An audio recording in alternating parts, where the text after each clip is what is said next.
really have sort of followed the games from the beginning. They've come on so much, it's really good to see. You can see in the game that huge amounts of effort goes into making it like the film. The team works very closely with the movie makers. What that relationship gives us is an ability to make a movie game that's so authentic. Particularly around Hogwarts, you really get a sense of the castle, the space. They give you a sense of the time of day. Not only can you play the game as Harry running through the castle, but you can also stop and look around. It's probably the most complete castle we've built yet.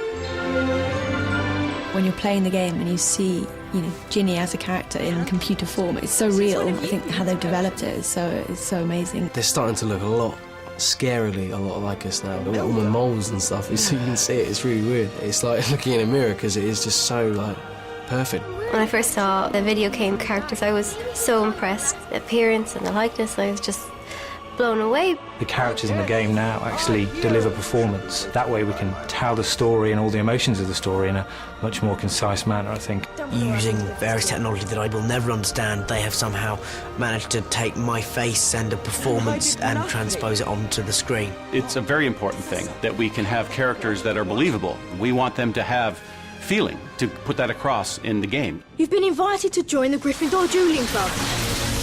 I love dueling. It's so much fun, just, throwing spells at your opponents. What's great is that when you play that, there is a huge amount of ducking and diving, and it's very fast-paced.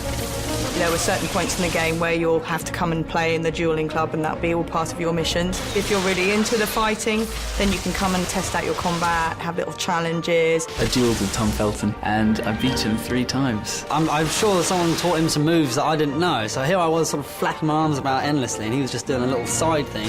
You swish down to the left, and it kept, taking half his life, and then another half, and then that was it. So there will be a rematch, mark my words. Time and potions wait for no man.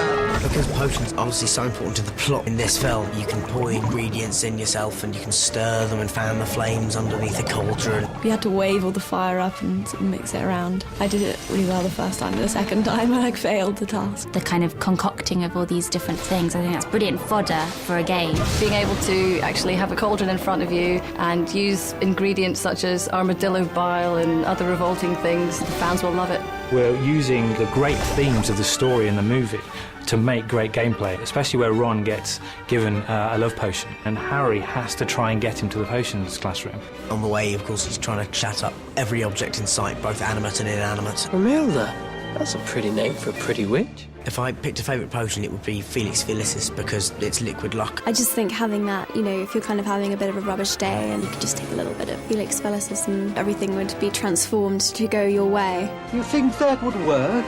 Ah, yes.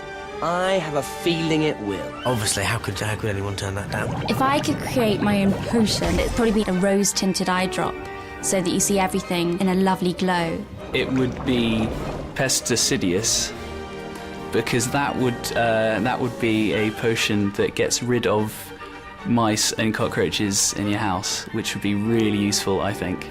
And it would sell like hotcakes in London. Not bad at all. Seeker is back and means business. Ow! That looked like it hurt. This year is a really important year for Harry. He is the Quidditch captain. We've got him playing the Seeker in the Quidditch matches. It's kind of wonderful to be able to play Quidditch again without having to actually film it and be on a broomstick and endure the pain that involves. I saw what the Quidditch stand is going to look like as well. It's going to be pretty amazing. How can you have Potter without some good flying? There's no end to what we can do here. Fantastic! Some of the tricks and skills are pretty cool. There's lots of barging. It's quite physical, so it's going to be very like the movie in that respect. We get to give the fans the experience of what it's like to get to the Quidditch pitch. And then when they get there, they get to play Quidditch.